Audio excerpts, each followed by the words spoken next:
భారతదేశ పౌరులందరికీ స్వతంత్ర దినోత్సవ శుభాకాంక్షలతో ఈ వీడియో మీకు అందిస్తున్నాను. భారతదేశ స్వతంత్ర పోరాటం అనగానే బ్రిటిష్ వాళ్ళ మీద కోపం, భారతం మీద ప్రేమ అనగానే పాకిస్తాన్ మీద పగ గుర్తుకొస్తాయి.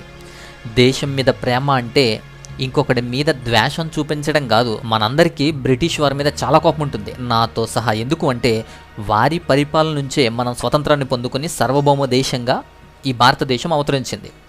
సో భారతదేశంలోనికి బ్రిటిష్ వాడు ఒకడే రాలా.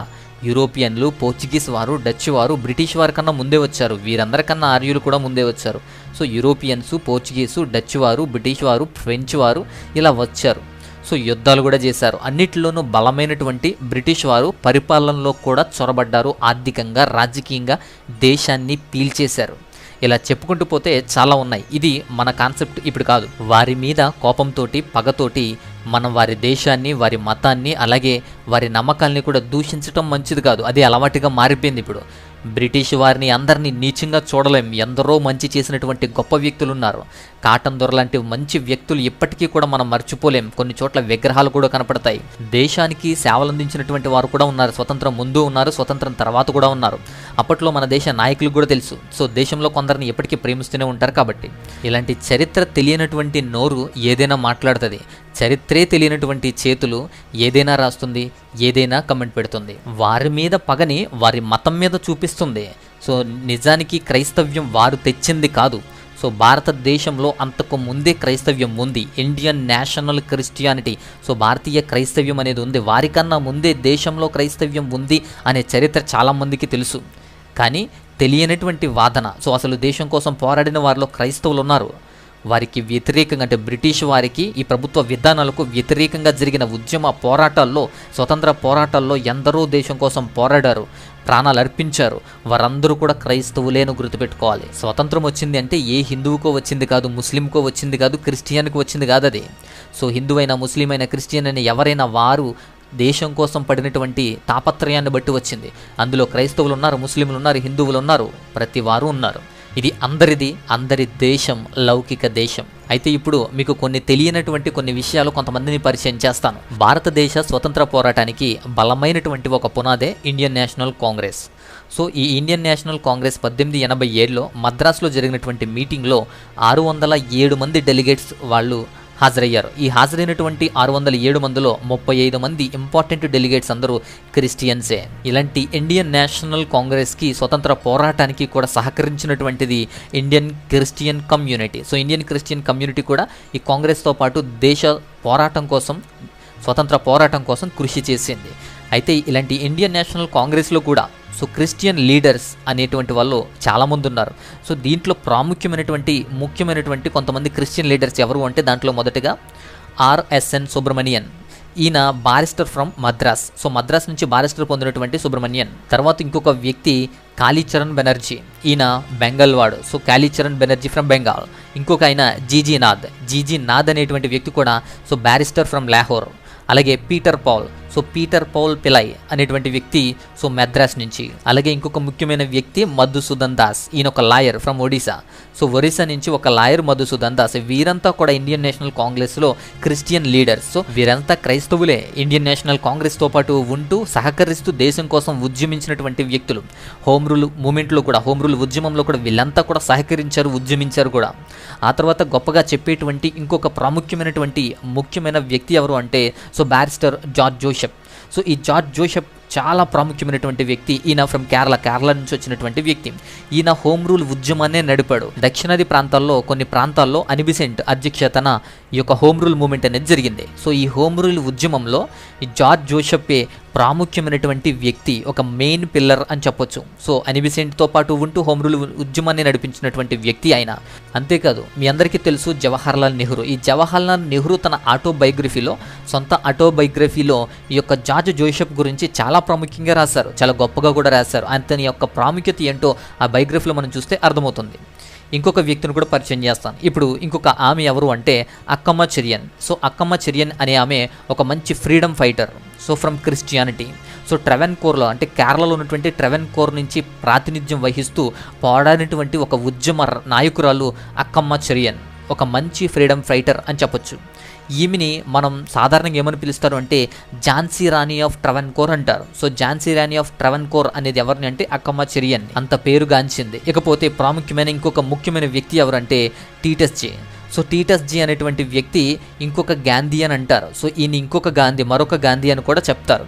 సో ఈయన ఉప్పు సత్యాగ్రహంలో పాల్గొన్నాడు గాంధీ గారితో పాటు. ఆశ్రమం నుంచి దండి వరకు, అంటే ప్రారంభం నుంచి దండి వరకు కూడా ఈ టీటస్ జీ గాంధీ గారితో పాటే ఈ ఉద్యమంలో పాల్గొంటాడు. ఉద్యమంలో మంచి పాత్రగా ఉంటాడు. ఇప్పుడు ఉన్న 500 నోటు రాక మునుపు ఉన్నటువంటి పాత 500 నోటు రూపాయలు చూశారనుకోండి, దాని వెనకాల గాంధీ గారితో పాటు ఈ యొక్క ఉప్పు సత్యాగ్రహం గురించినటువంటి ఒక పిక్చర్ ఉంటుంది. దాని వెనకాల గాంధీ గారి వెనకాల ఉన్నటువంటి కొంతమంది మనకు కనబడతారు. దాంట్లో ఈ యొక్క టీటస్ జీ మనకు కనబడతారు. ఆయనే శ్రీ తేవత్తుండియల్ టీటస్. ఈయనే 500 నోటు యొక్క వెనకాల భాగంలో మనకు కనిపించేటువంటి వ్యక్తి. సో టీటస్ అనేది మహాత్మా గాంధీతో పాటు సబర్మతి ఆశ్రమం నుంచి ఈయన వెంబడిస్తూనే ఉంటాడు. ఈయన సబర్మతి ఆశ్రమంలో జాయిన్ అయిపోయాడు. ఈయన మ్యారేజ్ అయిపోయిన తర్వాత ఈమె వైఫ్ కూడా సబర్మతి ఆశ్రమంలో పాల్గొంది. ఈమె వైఫే అన్నమ్మ.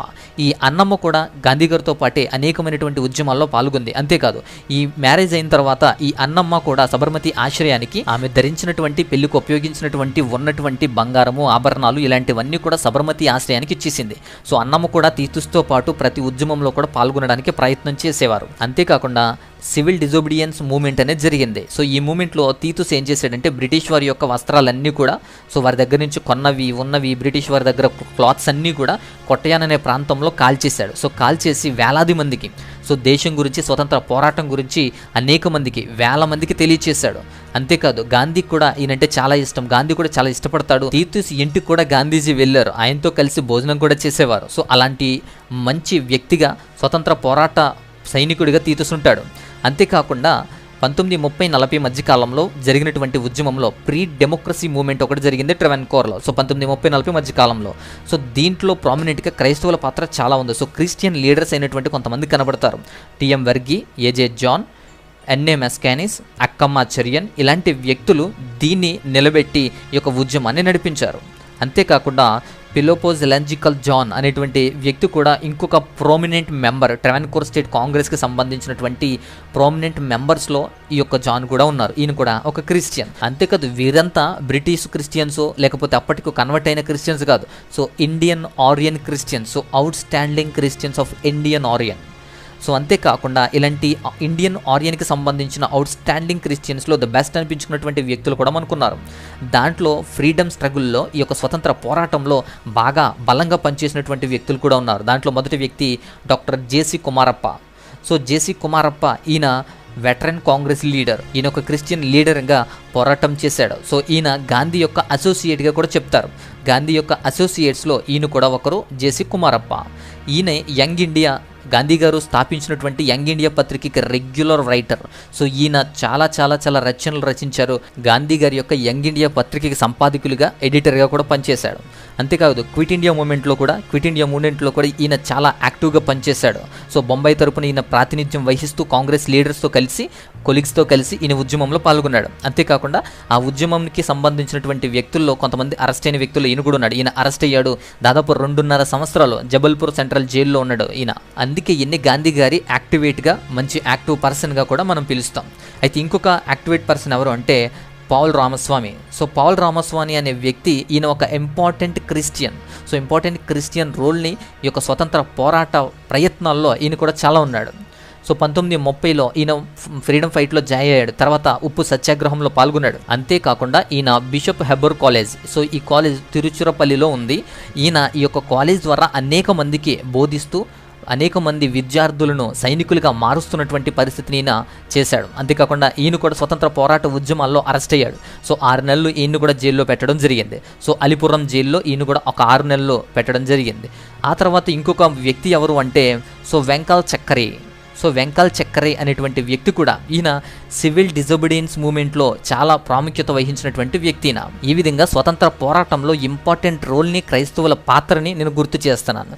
ఈ విషయాల గురించి అతుర్ జయకుమార్ అనేటువంటి వ్యక్తి, ఈయన క్రిస్టియన్ కాకపోయినా అతుర్ జయకుమార్ అనేటువంటి వ్యక్తి వీళ్ళ గురించి అంటున్నారు. నాన్ కోఆపరేషన్ మూవ్మెంట్లో, సో ఇది 1920లో జరిగినప్పటికీ సో ఇండియన్ క్రిస్టియన్స్ అనేటువంటి వ్యక్తులు, సో హోల్ ఆఫ్ ఇండియాలో ఉన్న ఇండియన్ క్రిస్టియన్స్ అందరూ కూడా ప్రాముఖ్యమైన పాత్ర వహించారు అని చెప్పి ఈయన ఒక స్టేట్మెంట్ కూడా ఇచ్చాడు ఆ మధ్య. తర్వాత ఇంకొక వ్యక్తి ఎన్హెచ్ టబ్స్ అనేటువంటి వ్యక్తి సో బిషప్ కాలేజ్, కలకత్తాలో ఉన్నటువంటి బిషప్ కాలేజ్కి ప్రిన్సిపల్.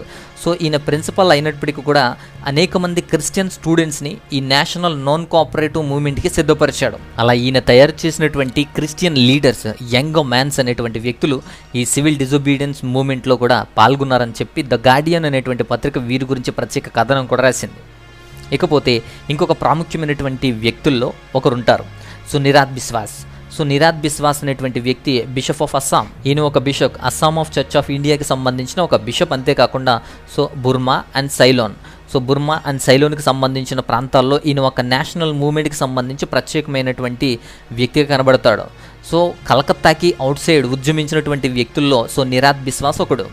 ఇంకొక ప్రాముఖ్యమైనటువంటి ఇంకొక వ్యక్తి ఎవరు అంటే బ్రహ్మబంధం ఉపాధ్యాయ అనేటువంటి వ్యక్తి చాలా ఇంపార్టెంట్ రోల్ ప్లే చేశాడు. అంతేకాకుండా మనం చరిత్రలో ఈయన గురించి మనం చదువుకుంటాం. సో ఈయనే ఫస్ట్ కంప్లీట్ ఇండిపెండెన్స్ దేశానికి కావాలి, సో ఇండియాకి కంప్లీట్ ఇండిపెండెన్స్ కావాలని ప్రపోజ్ చేసినటువంటి వ్యక్తిగా బ్రహ్మబంధం ఉపాధ్యాయ మనకు కనపడతాడు. So he was a Christian. ఈయన ఒక క్యాథలిక్ సాధు, అలాగే థియోలాజియన్. సో ఈయన థియోలాజికల్కి సంబంధించినటువంటి వ్యక్తి కూడా.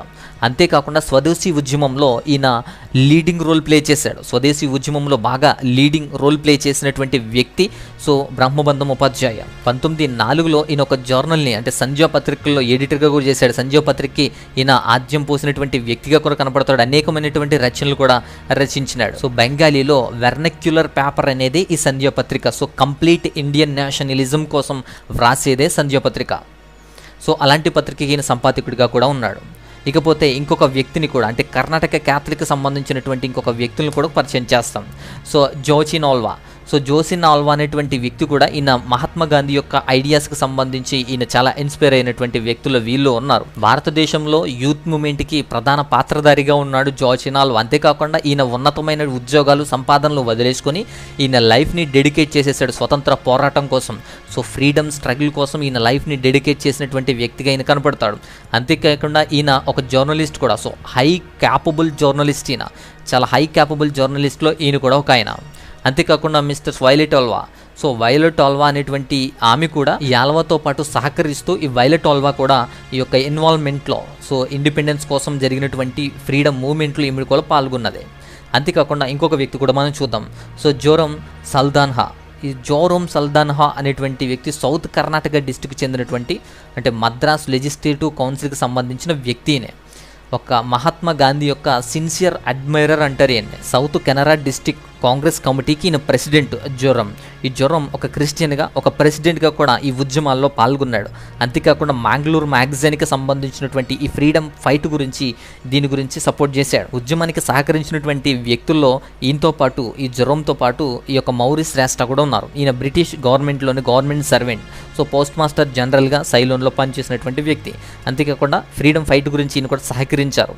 ఇకపోతే ఇంకా కెనరా క్యాథలిక్స్ కూడా సపోర్ట్ చేశారు ఈ యొక్క ఫ్రీడమ్ మూవ్మెంట్ కోసం. సో బ్రిటిష్ ఆధిపత్యాన్ని, వస్తువులను, అలాగే ఈ యొక్క దిగుమతులకు సంబంధించి వ్యతిరేకంగా చేసే పోరాటానికి సంబంధించి సో మ్యాంగ్లూర్లో సో ఆల్బిక్కర్కు టైల్ ఫ్యాక్టరీ అనేది ఒకటి పెట్టడం జరిగింది. సో దానికి ఆద్యం పోసినటువంటి వ్యక్తి అంటే గాంధీ గారిని ఉద్దేశించి, గాంధీ గారిని ఇన్స్పైర్ అయి పెట్టినటువంటిది అది. సో ఈ విధంగా ఫ్రీడమ్ ఫైట్ మూవ్మెంట్లో ఈ కెనరా క్యాథలిక్స్తో పాటు కెనరా క్యాథలిక్స్లో ఒకడైనటువంటి ఫెలిక్స్ ఆల్బిక్కర్కుపై అనేటువంటి వ్యక్తి కూడా ఈ యొక్క ఉద్యమంలో పాల్గొన్నాడు. 1933లో నెహ్రూ గారు మ్యాంగ్లూర్ వచ్చాడు. జవహర్లాల్ నెహ్రూ గారు మ్యాంగ్లూర్ వచ్చినప్పుడు ఈ ఆల్బిక్కర్క్యూ రెసిడెన్స్లోనే ఈయన ఉన్నాడు. అంతేకాకుండా ఆయన పబ్లిక్ మీటింగ్ని, అట్లాగే వాటికి సంబంధించిన ప్రతి ఖర్చును కూడా ఈ ఫెలిక్స్ పై మాత్రమే పెట్టుకున్నాడు. సో ఫినాన్సియర్డ్ బై ఫెలిక్స్ పై. ఇంకొక విచిత్రమైన విషయం ఏంటంటే కెనరా కపుల్స్ ఫ్రీడమ్ ఫైట్ మూవ్మెంట్లో చాలా బాగా యాక్టివ్గా పాల్గొనేవారు. దాంట్లో ప్రాముఖ్యంగా 3 జంటల గురించి చెప్తాను. సో థామస్ అండ్ హెలెన్ అల్వెస్ ఒకరు. మహాత్మా గాంధీతో పాటు ఫ్రీడమ్ ఫైట్లో ఈ థామస్ అల్వెస్ కూడా బాగా పనిచేశాడు. ఈ థామస్ కూడా మహాత్మా గాంధీ అంటే చాలా గౌరవం.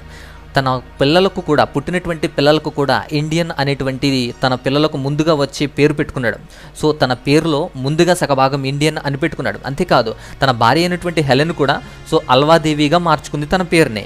ఇది మొదటి జంట అయితే ఇంకొక జంట so Cyprian and Elis Alves. So Cyprian and Elis so వీరు కూడా దేశభక్తి కలిగి దేశం కోసం ప్రాణత్యాగాలు అర్పించేంత విధంగా వీళ్ళు ప్రయాసపడ్డారు. సో వడలా ఉప్పు సత్యాగ్రహంలో వీళ్ళు బాగా పాల్గొని అరెస్ట్ అయినటువంటి వ్యక్తులు. అంతేకాకుండా భార్య అయినటువంటి ఎలిస్ అల్వేస్ కూడా క్విట్ ఇండియా ఉద్యమంలో పాల్గొంది, హస్బెండ్తో పాటు పాల్గొంది. అలాగే హస్బెండ్ అరెస్ట్ అయినటువంటి సందర్భంలో కూడా ఒంటరిగా పోరాటంలో ఈమె పాల్గొన్నటువంటి ధైర్యాన్ని కూడా చాలామంది మెచ్చుకున్నారు. వీరిద్దరూ కూడా భార్యాభర్తలు ఇద్దరు కూడా నవంబర్ 1942 నవంబర్లో వీళ్ళిద్దరూ కూడా అరెస్ట్ అయ్యారు. ఆ తర్వాత ఇంకొక కపుల్ ఎవరు అంటే మనం ఇందాక మాట్లాడినటువంటి Joachim and Violet Alva. So Joachim Alva and Violet Alva.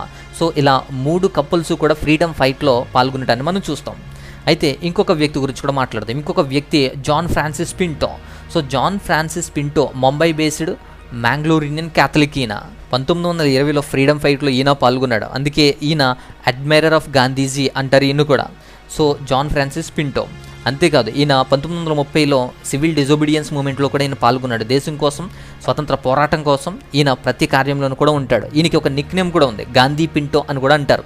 అంటే ఈయన స్వతంత్ర పోరాటం కోసం దేశం కోసం చేసే పనుల్లో ఈ విధంగా ఉంటున్నాడని చెప్పి అందరూ కూడా గాంధీ పింటో అనేటువంటి నిక్ నేమ్ కూడా ఈయనకొచ్చింది. అంతేందుకు ఇంకొక విచిత్రం ఏంటి అంటే కేవీ కమత్ అని మనకు తెలిసిన ఆర్ఎస్ఎస్ వ్యక్తి, ఆర్ఎస్ఎస్ యొక్క ప్రాముఖ్యమైనటువంటి వ్యక్తులు కేవీ కమత్ అనేటువంటి వ్యక్తి ఒకరు. ఈయన క్రిస్టియన్స్ మీద రాసినటువంటి ఆర్టికల్స్ కూడా మంచివే. కేవీ కమత్ యొక్క ఆటోబయోగ్రఫీలో కూడా సో ప్రత్యేకంగా వీరి గురించి క్రిస్టియన్స్ గురించి మాట్లాడాడు. ఎందుకు అంటే ఈ యొక్క స్వతంత్ర పోరాటాల్లో ఉద్యమాల్లో క్రైస్తవుల పాత్ర చాలా చాలా గొప్పది అని. సో చాలా పాత్ర ఉంది, చాలా ముఖ్యమైన పాత్ర వహించారు క్రైస్తవులు అని మెన్షన్ చేసుకున్నాడు ఆయన. సో సిప్రియన్ ఆల్వేసు, సో జోయిచిన్ ఆల్వా, మైకల్ ఏఎండి సోజా. సో ఇట్లాంటి ఫ్రీడమ్ ఫైటర్స్ గురించి ఈయన ప్రస్తావించారు కూడా కొంతమంది పేర్లని. ఇంకా చెప్పుకోదగ్గ ముఖ్యమైన వ్యక్తులు ఇంకొకరు ఉన్నారు, చార్లెస్ ఫ్రీర్ ఆండ్రూస్. ఈ చార్లెస్ ఫ్రీర్ ఆండ్రూస్ అనేటువంటి వ్యక్తి గాంధీ గారు సౌత్ ఆఫ్రికాలో ఉండగా ఇండియాకి రమ్మని కన్విన్సింగ్ చేసినటువంటి వ్యక్తి. ఈయన క్రిస్టియన్ మిషనరీ నడుపుతాడు. అంతేకాకుండా ఒక ఎడ్యుకేటర్, అంతేకాకుండా social reformer in India. So ఇండియాలో సామాజికమైనటువంటి బలహీనతల నుంచి సో సోషల్ రీఫార్మ్స్ తీసుకురావడానికి ప్రయత్నించిన వ్యక్తుల్లో ఈ ఆండ్రూస్ కూడా ఉన్నాడు. అంతేకాకుండా ఇండియన్ నేషనల్ కాంగ్రెస్లో ప్రాముఖ్యమైన పాత్ర వహించిన వాడిగా, వందులో ఒకడిగా ఇండియన్ నేషనల్ కాంగ్రెస్కి సహకరించిన వాడిగా కూడా ఉన్నాడు. అంతేకాదు ఇంకొక వ్యక్తిని కూడా చూద్దాం. సో కాళీచరణ్ బెనర్జీ. సో కాళీచరణ్ బెనర్జీ అనేటువంటి బెంగాల్ లాయర్. ఈయన క్రిస్టియానిటీని ఫాలో అవుతారు, కానీ దేశాన్ని ఎంతగానో ప్రేమిస్తాడు. ఈయన కూడా ఇండియన్ నేషనల్ కాంగ్రెస్లో ప్రామినెంట్ మెంబర్ ఈయన. సో ప్రామినెంట్ మెంబర్గా కూడా ఈయన కనబడుతూ ఉంటాడు. అంతేకాకుండా ఈయన థియోలాజికల్ వేలో ఈయన వేదాంత బేస్డ్ క్రిస్టియన్ థియాలజీని ఆయన చెప్పేవాడు. భారతదేశ స్వతంత్ర పోరాటంలో ఇండియన్ నేషనల్ కాంగ్రెస్ యొక్క పాత్ర అమోఘం. అలాంటి ఇండియన్ నేషనల్ కాంగ్రెస్లో ముఖ్యమైనటువంటి లీడర్స్ ఉన్నారు, ఆ లీడర్స్ కూడా క్రిస్టియన్సే. So reverend Kalicharan Banerjee from Lahore, J C Nath from Lahore, Peter Paul Pillai from Madras. So ఇట్లాంటి వ్యక్తులు మంచి నాయకులుగా కూడా ఉన్నారు. సో ఇండియన్ క్రిస్టియన్స్ వీళ్ళంతా కూడా. అంతేకాకుండా ఇంకొక వ్యక్తి మధుసూదన్ దాస్. సో మధుసూదన్ దాస్నే మనం పాపులర్గా ఉత్కల్ గౌరవ్ అని కూడా పిలుస్తారు. ఈయన ఒడిశా నుంచి ఒక క్రిస్టియన్ కమ్యూనిటీ లీడర్ కూడా, ఒక మంచి నాయకుల్లో ఈయన ఒకడు, ఒక క్రిస్టియన్గా. ఇంకొక విచిత్రమైన విషయం ఏంటంటే కాంగ్రెస్ సెజన్ 1889లో జరిగిన కాంగ్రెస్ సెజన్స్లో కూడా అనేక మంది విమెన్ డెలిగేట్స్లలో క్రిస్టియన్ డెలిగేట్స్ కూడా ఉన్నారు, విమెన్లో కూడా. దానిలో ప్రాముఖ్యమైన 3 లీడర్స్ కూడా ఉన్నారు. సో పండిత రమాబాయి సరస్వతి ఒకరు, మిసెస్ తిరుంబక్ ఒకరు, సో మిసెస్ నికంబి ఒకరు. సో ఈ విధంగా విమెన్ డెలిగేట్స్ కూడా ఉన్నారు. ఈ విధంగా భారతదేశ ఉద్యమాల్లో, భారతదేశ స్వతంత్ర పోరాటాల్లో కూడా క్రైస్తవుల పాత్ర అమోఘం, అనంతం. సో అనేక మంది దేశం కోసం రాకులాడినటువంటి, దేశం కోసం త్యాగాలు చేసినటువంటి వ్యక్తుల్లో క్రైస్తవుల పాత్ర అనంతనీయం. అంతేకాకుండా Swaraj movement 1905, non cooperate movement 1920, civil disobedience movement 1930, quit India movement 1942, అలాగే 1920. సో ఈ విధంగా క్రైస్తవుల పాత్ర అమోఘం. వాళ్ళు కూడా దేశం కోసం ప్రాణాలు అర్పించేంతగా దేశం కోసం ప్రయత్నాలు చేశారు, ఉద్యమాల్లో పాల్గొన్నారు. సో క్రిస్టియన్ ఇన్స్టిట్యూషన్స్, ఆర్గనైజేషన్స్తో సహా అలాగే యూత్ను కూడా, స్టూడెంట్స్ని కూడా బలపరిచి దేశం కోసం పోరాడే సైనికులుగా మార్చిన ప్రయత్నాలు కూడా ఉన్నాయి. అంత గొప్ప ప్రయత్నాల్లో అందరూ ఉన్నారు. సో దేశం కోసం ప్రాణాలు విడిచినటువంటి వారు, దేశం కోసం ఈ యొక్క ఉద్యమాల్లో ప్రాణాలు సహితం లెక్క చేయకుండా ఉద్యమాలు జరిపిన వారిలో అనేక మందిని మనం గుర్తుపెట్టుకుంటూ ఉంటాం. సో ఈ వీడియోలో క్రైస్తవుల పాత్ర గురించి, క్రైస్తవులు చేసినటువంటి ఉద్యమాల్లో పాల్గొన్న వ్యక్తుల గురించి వివరించడం జరిగింది. వీళ్ళే కాదు, సో ఇస్లాంలో ఉన్న కొందరు, అట్లాగే హిందూ మతంలో ఉన్న కొందరు, ఈ విధంగా మతాలతో పోల్చుకునేటువంటి భేదం లేకుండా హిందూ, క్రిస్టియన్, బౌద్ధం, జైనం అందరూ కూడా దేశం కోసం ప్రయత్నం చేశారు. సో బ్రిటిష్ వాడి మీద కోపం ఉంది అని చెప్పి బ్రిటిష్ వాడు గాలి పీలిస్తే భారతీయులు గాలి పీల్చొద్దని కాదు, బ్రిటిష్ వాడు అన్నం తింటే భారతీయులు తినొద్దని కాదు, బ్రిటిష్ వాడు క్రైస్తవ్యాన్ని స్వీకరిస్తే, దేవుణ్ణి ప్రకటిస్తే, దేవుణ్ణి కొలిస్తే భారతీయులు కొలవద్దని కాదు. సో మతాన్ని గురించి కాదు ఇక్కడ, ఇది మత సంబంధమైనది కాదు. బ్రిటిష్ వాడు నమ్మినంత మాత్రాన ఈ నమ్మకం అబద్ధం కాదు. కాబట్టి బ్రిటిష్ వాడి మీద కోపాన్ని మతం మీద చూపించకూడదు. స్వతంత్ర పోరాటంలో పాల్గొన్న వ్యక్తుల్లో హిందూ ఉన్నాడు, ముస్లిం ఉన్నాడు, క్రిస్టియన్ కూడా ఉన్నాడు అని చెప్పడానికే ఈ ప్రయత్నం. సర్వసత్తాక సామ్యవాద లౌకిక దేశం మన దేశం. ఆ దేశానికి చీడపురుగులుగా మారకుండా దేశాన్ని ప్రేమించేవారిగా, మంచి అన్నది పెంచేవారిగా ఉండాలి. భారతదేశ స్వతంత్రం కోసం స్వతంత్ర పోరాటాల్లో ప్రాణాలు అర్పించిన, జైలుకు వెళ్ళిన, శ్రమించిన, కష్టపడిన, ఉద్యమం చేసినటువంటి